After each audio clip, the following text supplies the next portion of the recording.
Black nurse vanished in 1974, 22 years later a police finds this under a tree. Part 1, The Vanishing. The storm came in hard that night, unexpected, loud, brutal. The sky above Montgomery, Alabama crackled with white veins of lightning, turning the old Oakline streets momentarily into ghost towns. And somewhere between the shift change at St. Mercy Hospital and the dim glow of her porch light on Maple Row, Nurse Evelyn Glass vanished. It was May 12, 1974. Evelyn had worked the late shift on the pediatric floor. Those who saw her last remembered her calm smile, her perfectly braided hair tucked into a white cap, and the worn brown leather satchel she always carried. She said goodbye to her colleague, Nurse Brandy Holloway, at 11:06 p.m. She was never seen again. Her 1968 Chevrolet Impala was found the next morning parked 3 blocks from her home, doors locked, keys inside. There was no sign of struggle, no witnesses, and no evidence left behind, except a single, half-smoked Pall Mall cigarette in the ashtray. Evelyn didn't smoke. Her family was devastated. Her fiancé, Walter Mays, a young Vietnam veteran, collapsed when he heard. Her father, Reverend Elijah Glass, stood on the front steps of their church and prayed into the rain. Her mother, Clarice, never spoke of her daughter in past tense. To her, Evelyn had simply gone walking somewhere she hadn't yet finished. The police investigation quickly turned cold. No ransom, no sightings, no leads. Rumors spread, as they always did. Some said she'd run away to escape the pressures of her engagement, others whispered about white men in cars seen circling the hospital that night.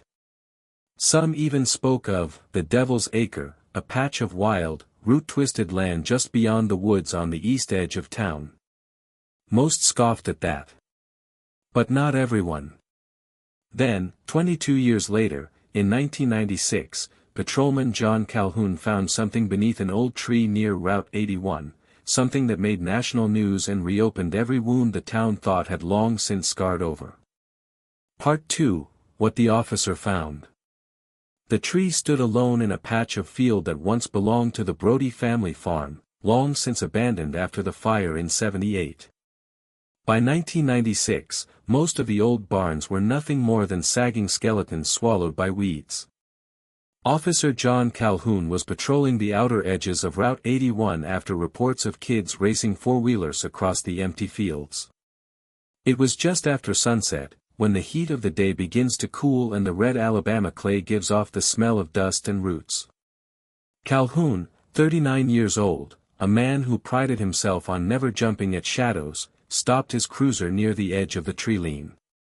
He got out, scanned the brush, and was about to turn back when something caught his eye beneath the massive oak. It wasn't the tree itself, though that would have drawn most people's attention.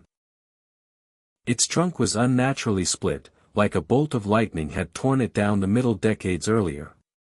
What caught Calhoun's eye was the glint of metal, something buried just under the soil, where the roots curled up like twisted fingers.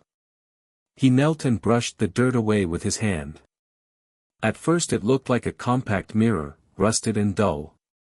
But as he unearthed it further, he saw it was a small locket, heart-shaped, with delicate engraving along the edges. He turned it over and read the inscription. To Evelyn, with love, W. His breath caught. Evelyn Glass, he muttered. He knew the name. Everyone in Montgomery over the age of 35 did. The black nurse who vanished without a trace. The case that still haunted the old-timers at the precinct. His father had been one of the officers assigned to the search back in '74. John remembered waking up to the sound of his father yelling into the phone at 3 a.m., red-eyed and furious. He slipped the locket into an evidence bag and took a few steps back. That's when he saw something else. Beneath the locket had been a piece of cloth, decayed, but still intact enough to recognize. Pale blue, patterned with tiny white birds. It looked like part of a uniform. A nurse's uniform. John called it in. By midnight, The field was crawling with local law enforcement and a forensic team from Birmingham. They set up floodlights, cordoned off the area, and began a methodical dig around the base of the tree. By 3 a.m., they had uncovered the following. A partial leather strap from what appeared to be a satchel. The rusted remains of a nurse's ID badge, too corroded to read the photo, but with the letters E.G.L.A. still visible. And bones. Human bones. Wrapped in what appeared to be an old, disintegrating blanket. The bones were incomplete. The forensic pathologist on site confirmed it was a female, likely in her 20s to 30s at the time of death. Cause of death was inconclusive. The skull had a fracture, but it was unclear whether it had occurred before or after burial. The press descended within hours. By morning, every radio and television station in Alabama was running the story. Remains found near old tree may belong to nurse who vanished in 1974.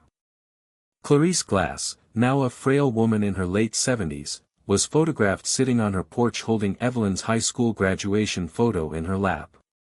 She didn't cry. She only said, "The tree knew where she was." The phrase would haunt Officer Calhoun for months. Part 3, The Reverend and the Report. When the remains were officially identified through dental records and the locket's inscription, the case of Evelyn Glass was reclassified, from a missing persons report to an open homicide investigation. Officer Calhoun, now reluctantly pulled into the center of a cold case older than he was when it began, found himself staring at the original report from 1974 in the precinct's archive basement. The report was a mess, typed on an old Remington, misfiled under E.Gas for decades, stained with coffee rings and time. But it held more than expected. There were inconsistencies in the statements from Evelyn's colleagues. Nurse Holloway, the last to see her, claimed Evelyn left the hospital around 11:06 p.m. But a janitor, Marcus Brill, swore he saw her still inside near the east stairwell close to midnight, speaking with a man in uniform. That detail had never made it into the official record. Calhoun called Brill. He was living in Tallahassee now, retired and near blind, but remembered that night better than most birthdays. "It was a man in a deputy's uniform," he said. "But not from our precinct. I knew all the boys at Montgomery PD. This one wasn't from around here." "Could you describe him?" Calhoun asked. "A tall fella. White. Clean-shaven. Looked military, maybe. Real stiff." The file also contained a single page of notes clipped to the back. Handwritten. No signature. No date. Just a few lines in jittery cursive. She said she was being followed. That someone had warned her not to testify. "Evelyn was scared, Reverend. She said if anything happened, I should tell you, he was there that night." The name of the writer wasn't there, but the mention of Reverend stood out. Calhoun drove out to meet Reverend Elijah Glass the next afternoon. The man was now nearly 90, his voice low and rasping from age, but his mind sharper than most men half his age. He sat in the back room of the Ebenezer Baptist Church, surrounded by dust-covered hymnals and sunlight slicing through stained-glass Jesus. "She was brave," Elijah said without waiting for small talk.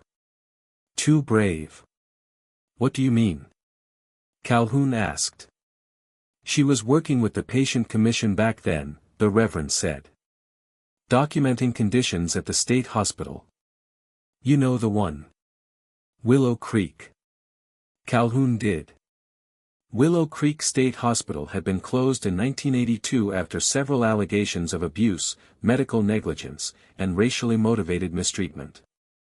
There had been rumors of experimentation. Suicides. Cover-ups. "She told me things," Elijah continued. "Things about how patients were treated. Especially the black ones. She said if she spoke out, she'd be putting herself in danger." "You think someone from Willow Creek had her killed?" I think someone with power wanted her silent. And they succeeded. Calhoun left the church disturbed, the words of the Reverend echoing in his mind. He stopped at the local library archives the same evening and requested access to any files on Willow Creek between 1972 and 1974. Most were sealed, but one article from the Montgomery Herald in 1973 caught his eye. Nurse alleges patient abuse at state facility, records go missing days later. The nurse wasn't named. But the accompanying photo, though blurred, looked eerily familiar. A slender woman. Tight bun. Dark eyes.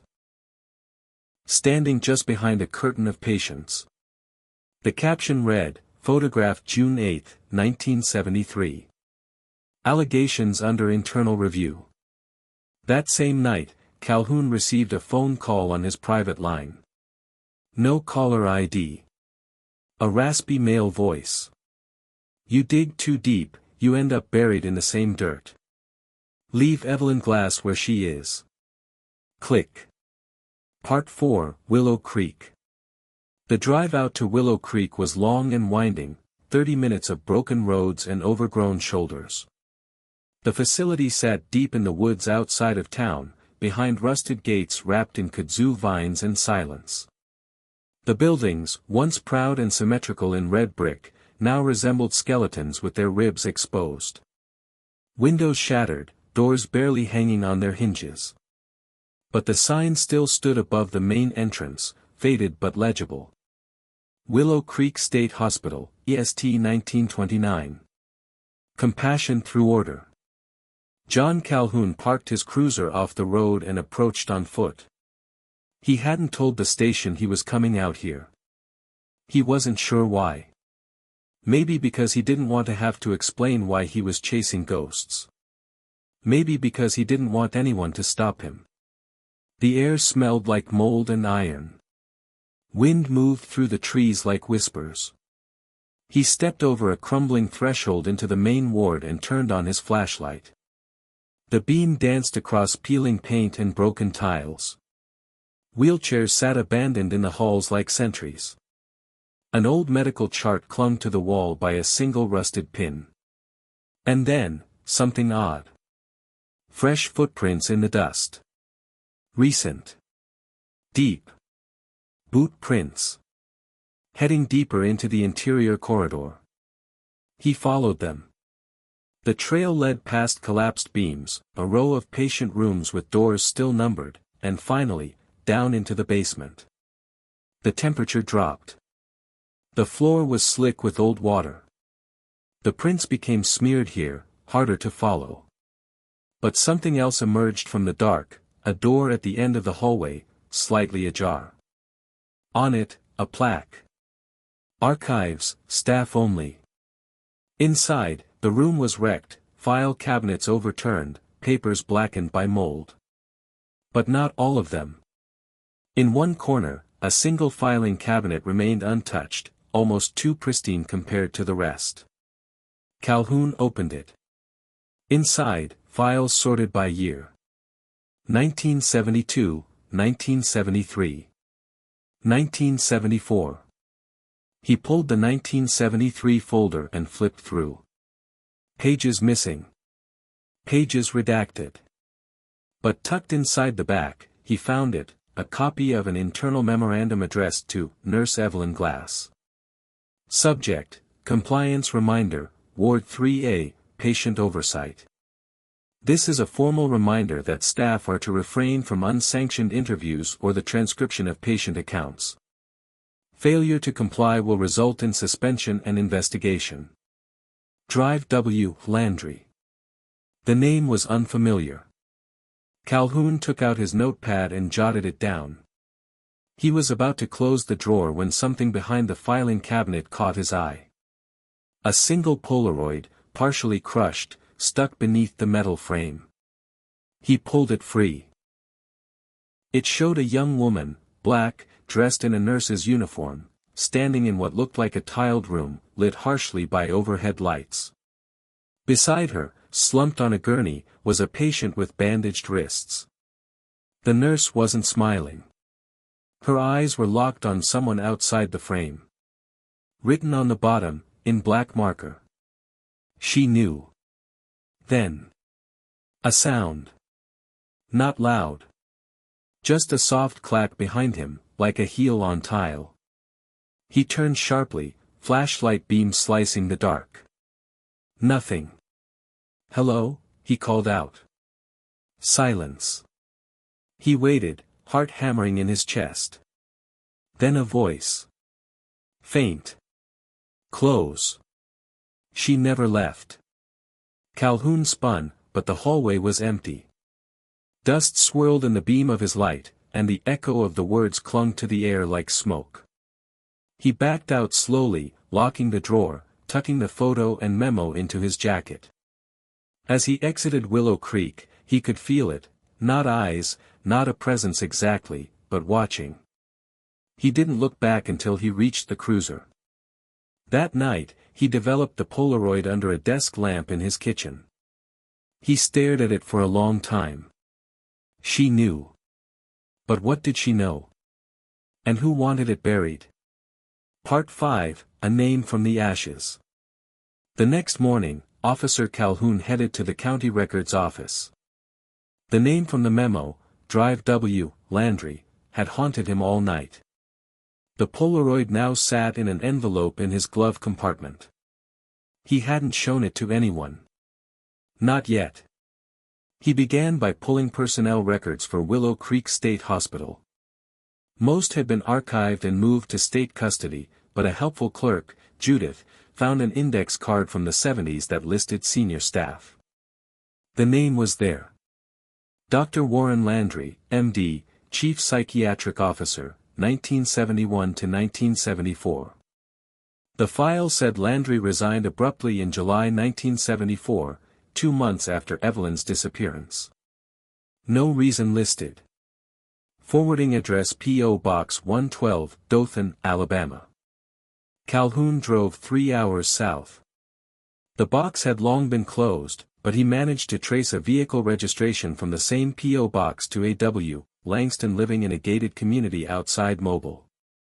It was a dead end, or it should have been. Except Langston wasn't just a name change. It was a full-blown identity swap. Dr. Warren Landry had legally changed his name in 1980.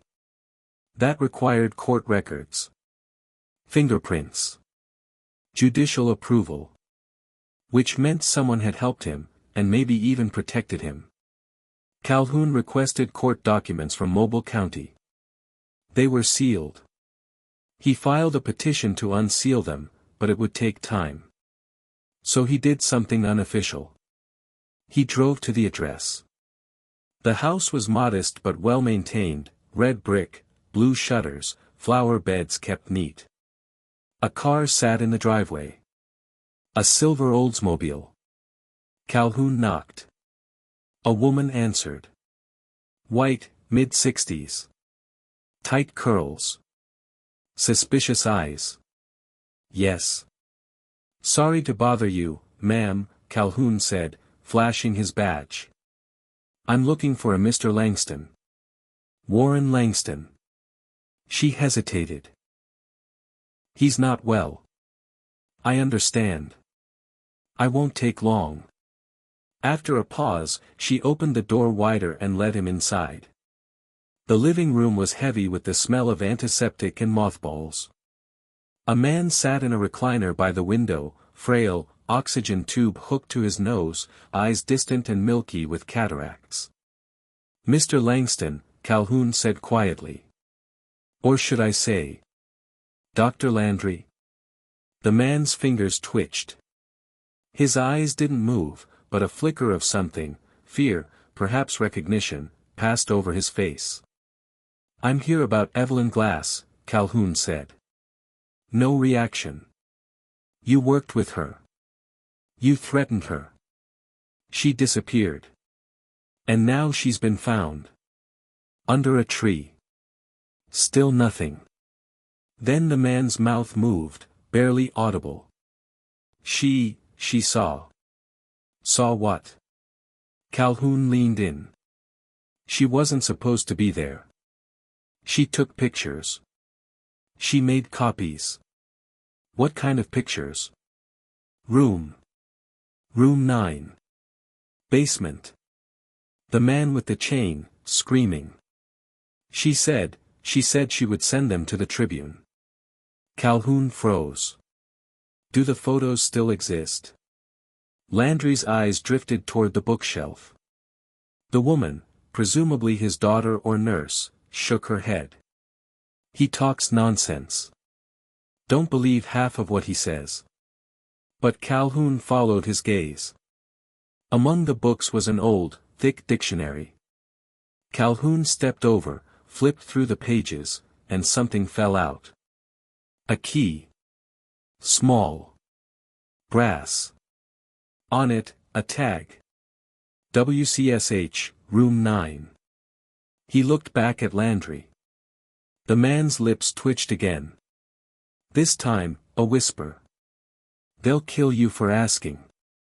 Calhoun pocketed the key. Outside, he called in a favor from a friend at the DA's office and asked them to expedite the unsealing of Landry's records. Then he started planning another trip. Back to Willow Creek. Room 9. Part 6, Room 9. Willow Creek loomed like a fossil of some monstrous past. The rusted gates groaned in the wind as Calhoun pulled up, headlights slicing through a dawn mist thick as milk.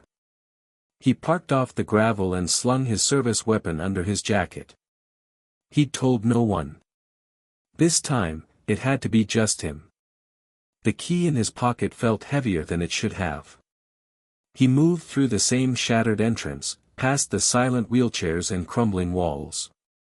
It felt different now, less abandoned, more waiting. Each creak of floorboard sounded deliberate, like something breathing in the dark. The basement corridor greeted him with that same choking cold. His flashlight beam slid across sagging pipes, graffiti-covered walls, and broken light fixtures. He walked slower now, counting doors. Room 5. Room 6. Room 7. Then he saw it.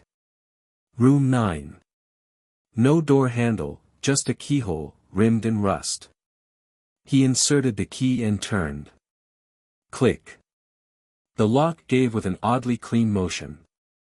The door creaked open an inch. Calhoun paused, heart in his throat, then pushed. What he saw made him freeze.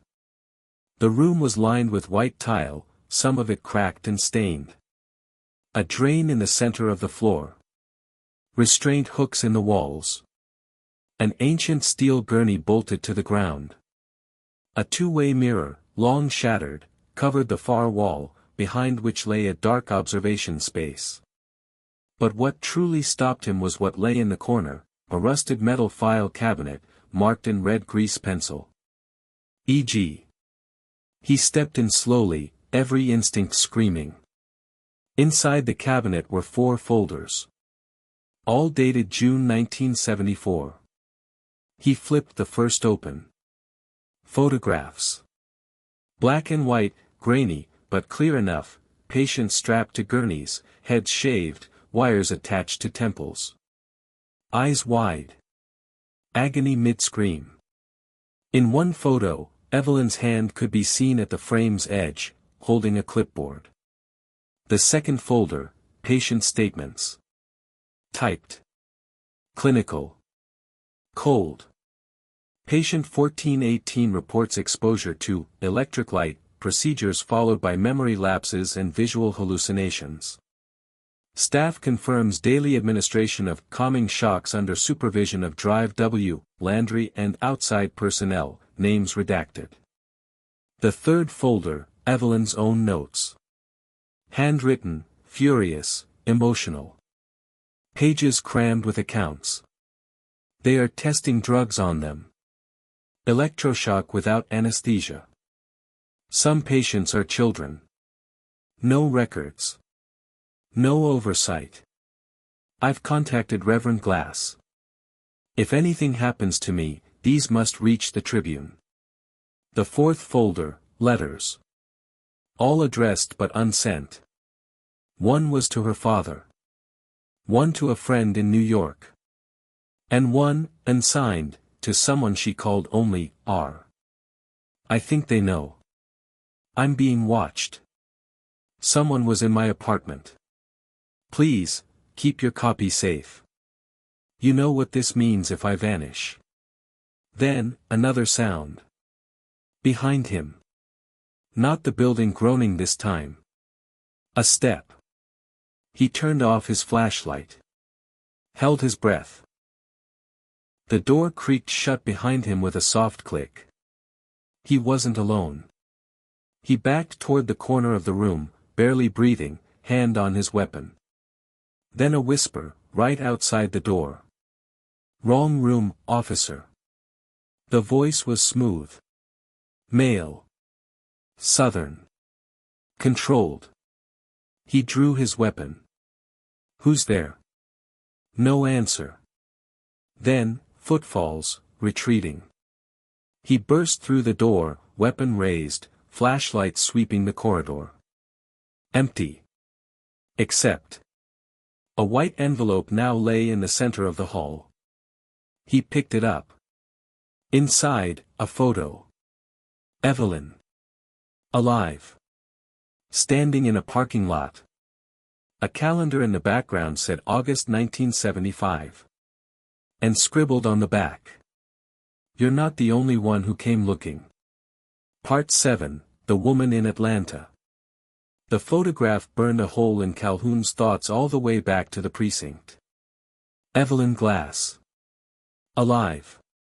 August 1975. A full year after she had supposedly disappeared without a trace. He scanned the picture again under his desk lamp. In the background stood a sign that read, Laurel Pharmacy, corner of 8th and Briar. Atlanta. Calhoun made calls. By morning, he was behind the wheel, headed east on I-20, badge in his pocket, Polaroid in his glove box. He arrived by late afternoon. The pharmacy in the photo was long gone, replaced by a Vietnamese bakery. But the address led him to a small residential district, low brick houses, some boarded up, some still lived in. He walked the block slowly, showing Evelyn's photo to whoever would answer the door. Most had never seen her. Some weren't alive in 75. A few looked nervous at the sight of a cop. Then he reached house 221. An older woman answered, tall, with silver braids, sharp eyes behind thick glasses. Yes. I'm not selling anything, Calhoun said. I'm here about someone who might have lived on this street. Long time ago. She stared at him. What year? 1975, name was Evelyn Glass. A nurse. The woman didn't blink. You a detective? Close enough. She stepped outside and shut the door behind her. I haven't heard that name in decades, she said. But yes. I knew her.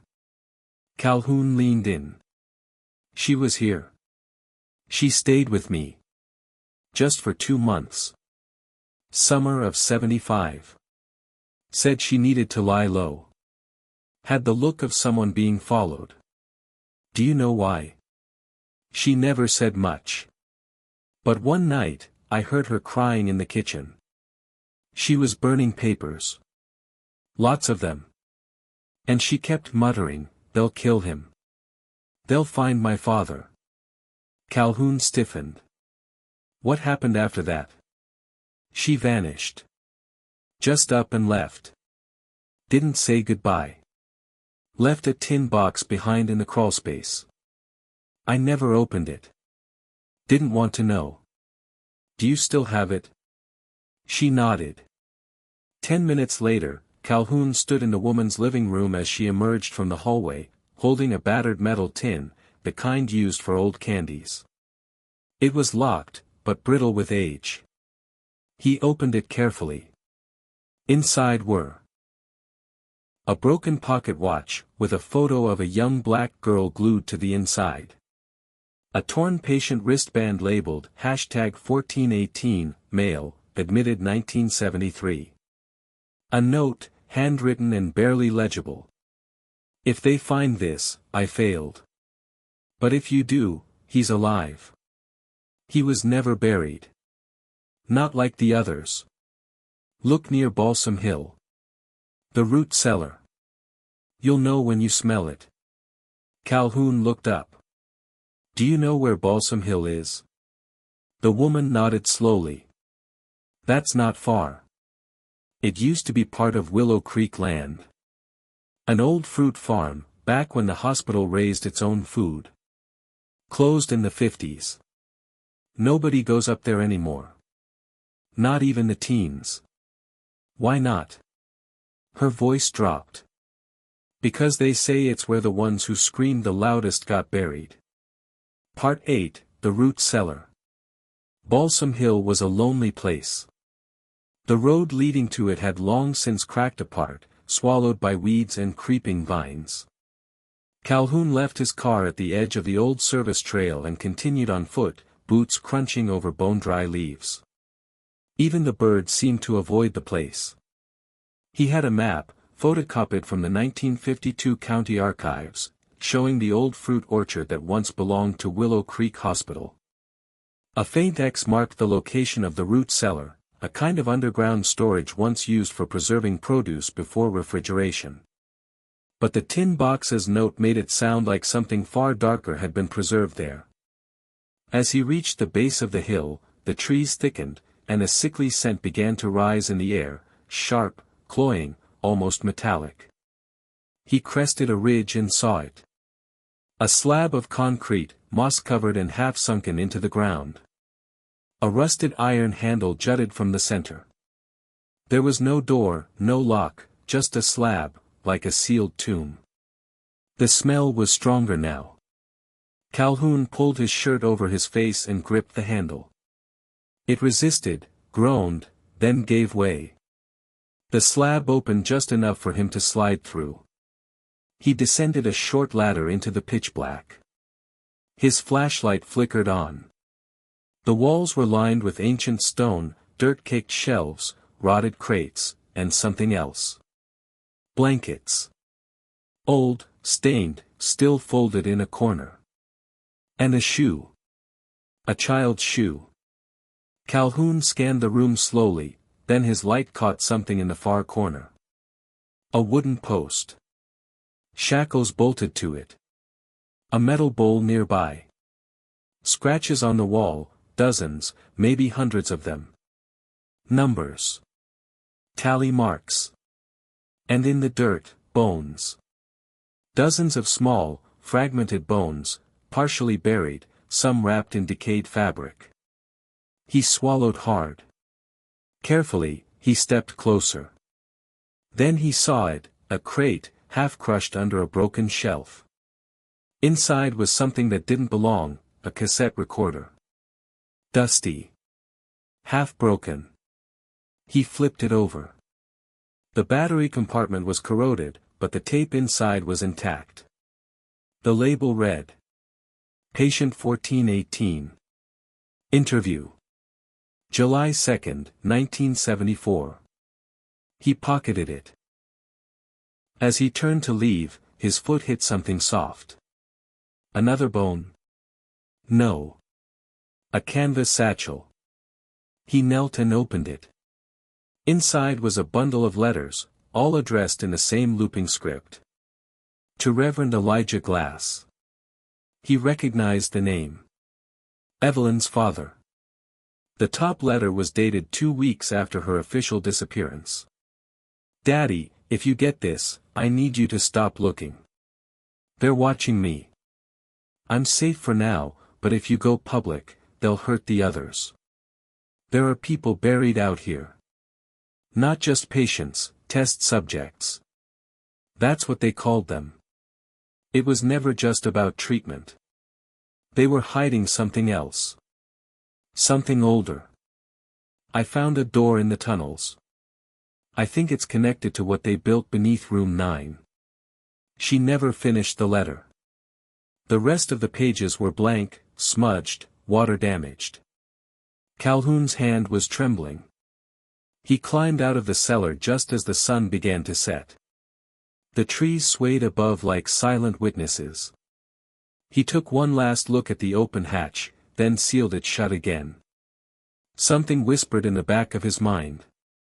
Not just patients. Test subjects. He didn't sleep that night. The next morning, he brought the cassette to a forensic lab. It would take a few days to clean up the audio. But he already knew what it might contain. A voice. A boy's voice. One who wasn't supposed to exist. Part 9, The Voice of 1418. The lab tech's face was pale when she handed Calhoun the cleaned-up audio file. "You sure you want to hear this alone?" she asked. Calhoun nodded. He was already halfway out the door. He drove to the quietest place he knew, an old overlook on the edge of Shelby County, where the wind masked all noise but your own breath. He plugged in his headphones, sat still, and pressed play. Click. Hiss. Male voice, adult, authoritative. Subject 1418. Initial interview. State your name. Silence. Then a voice. Young. Trembling. Maybe 12 or 13. I don't remember. Interviewer, we've been over this. Your intake file says you arrived with partial recall. You said you saw a woman in white. A nurse. Boy, she told me not to talk to you. Calhoun's breath caught. Interviewer, you mean Nurse Glass? Boy, she didn't say her name. She just said they were lying. A rustling sound. A scrape. Interviewer, we're not lying, Daniel. Calhoun sat up straight. Daniel. A name. Boy, my name's not Daniel. Interviewer, that's what the paperwork says. Boy, they made it up. A long silence followed. Then a soft sound, crying. Boy, they said my mom gave me up. But she didn't. I saw her outside the fence once. She tried to climb it. They grabbed her. Took her into the woods. Then I never saw her again. Calhoun rewound that section 3 times. She tried to climb it. They grabbed her. Could it have been Evelyn? Boy, I saw her again. In the tunnel. She had blood on her hands. She told me to hide under the stairs. I heard her scream later. Then nothing. Another voice entered the recording, faint, near the end. Female. Urgent. Stop the tape. You have no right. These are not interviews. This is a confession booth for monsters. Then static. And silence. Calhoun took off the headphones slowly. He stared out at the darkening horizon. Daniel, or whatever his real name was, had known Evelyn. She had tried to protect him. She'd been in the tunnel. She had bled for it. But more than that, she'd seen the inside. The inside of something they still hadn't found. Room 9 was just the first door. There was another one. Beneath it. The next morning, Calhoun returned to Willow Creek. This time, he brought ground-penetrating radar. The technician wasn't thrilled about working in the old hospital's basement, but Calhoun had signed the waiver and bribed him with hazard pay. They scanned room 9's floor inch by inch. An hour later, the tech paused. Something's under here. Calhoun knelt by the far corner. The scanner showed a void, rectangular, roughly 6 feet beneath the tile. A subfloor. A sealed chamber. They brought in equipment. Broke through concrete. And then. Metal. A trapdoor. No handle. Just a keyhole. But this one didn't fit Evelyn's old key. Someone had locked this from the inside. Part 10, The Room Beneath Room 9. The metal was thick, heavier than anything Calhoun had encountered in standard hospital architecture. Welded shut from the inside, the trapdoor had no external latch, no seams for crowbars. It was made to stay buried. But Calhoun had the city behind him now. One urgent call to the mayor's office, and a quiet promise of discretion, got him what he needed. That night, under portable floodlights and behind temporary blackout curtains, a silent team of city engineers cut open the sealed trapdoor. When they lifted the steel lid, a gust of cold, stale air rushed upward, thick with rot and iron. Beneath the door was a ladder, descending into a shaft carved directly into the bedrock. Calhoun turned on his light, holstered his gun, and climbed down. The tunnel was tight, barely wide enough for his shoulders. The air grew colder with each rung. He counted 35 steps before his feet hit dirt again.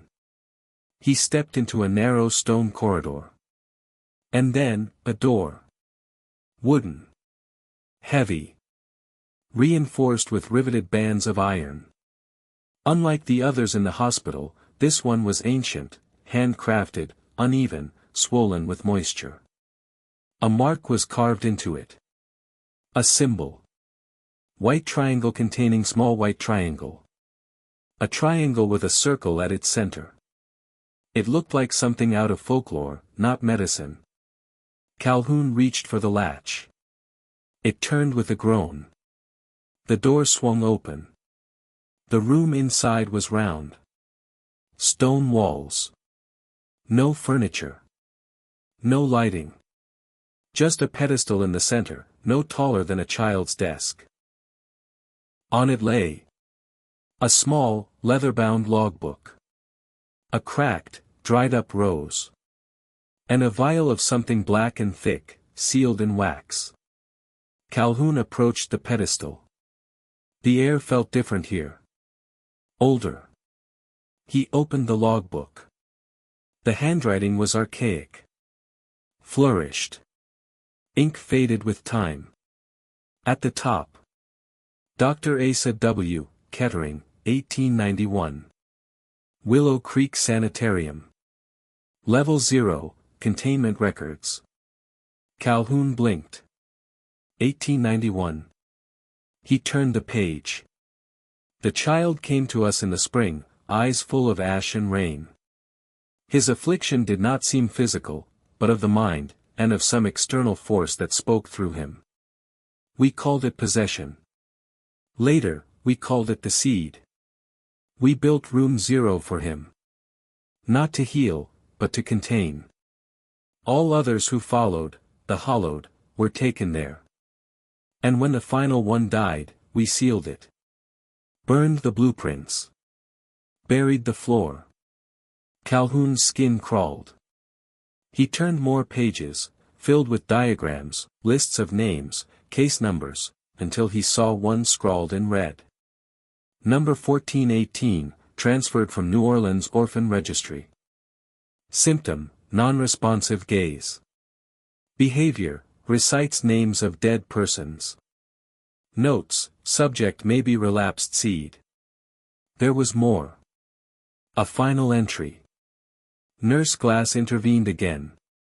She insists the boy is only frightened. That the visions come from trauma. I fear she's compromised. She's seen too much. I requested reassignment. The administrators denied me. I believe they intend to dispose of her as they did the others.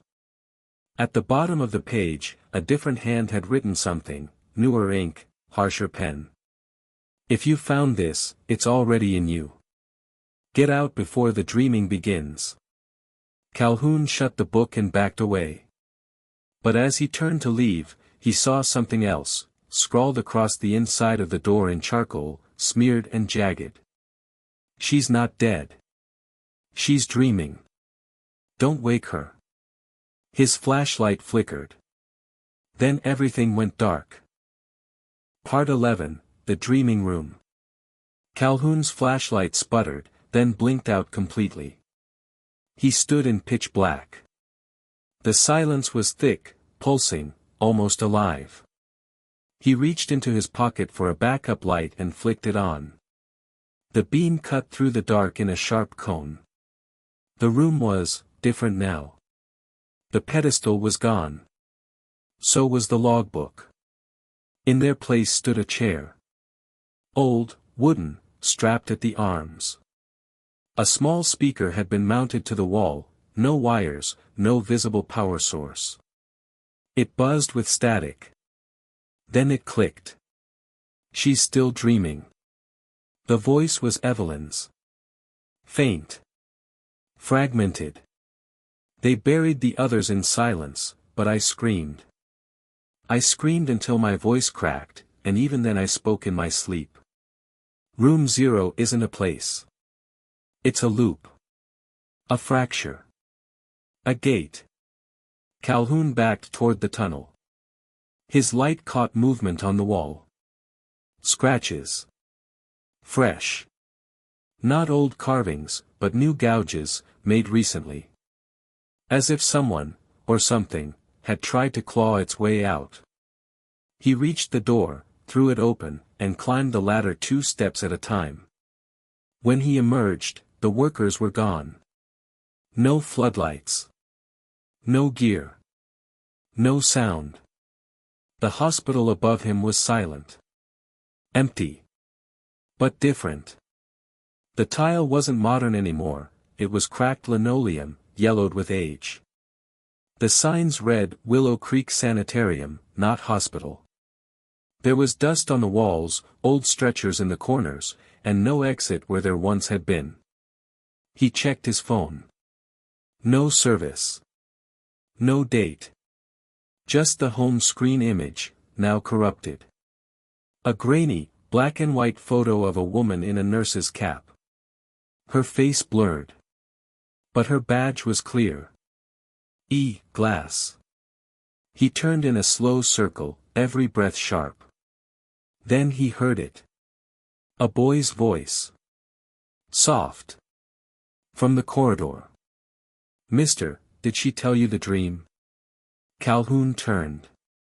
A figure stood at the end of the hallway. Barefoot. Pale. Eyes hollow. The same boy from the cassette. "You're part of it now," he said. "You opened the door. She's not done dreaming." Then the boy vanished. Part 12, The Final Thread. Calhoun awoke on the floor of room 9, gasping for air. Daylight poured in through the broken windows. The trapdoor behind him was gone, covered over, sealed again with concrete. His phone was dead. But the tape recorder lay beside him. It now had 2 tapes. One labeled Interview, Subject 1418. The other Evelyn Glass. Final log. He never remembered recording it. He never remembered hearing it before. But when he played the second tape, the voice that spoke was unmistakable. It was her. "If you're hearing this, you found the cellar. You saw the boy. You read the book. I tried to stop them. But they were too deep. Too far gone. They weren't treating patients, they were feeding something. It started with whispers. Then dreams. Then, she came through. I don't know her name. I only saw her shape. Under the tree. I'm sorry, Daddy. I couldn't come home. I'm still dreaming." Click. Silence. Calhoun sat in his car that night for over an hour. Then he drove to Balsam Hill. And he did what Evelyn asked. He brought a shovel. And he found the tree. There was something buried beneath it. A box. Inside, bones. A locket. A nurse's badge.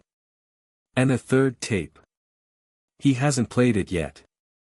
Because in the moment his fingers touched it, he felt something move beneath the ground. Not tremble. Not quake. Move. Like something breathing. And he knew. The dream wasn't over. Not for her. Not for him. Not for any of them.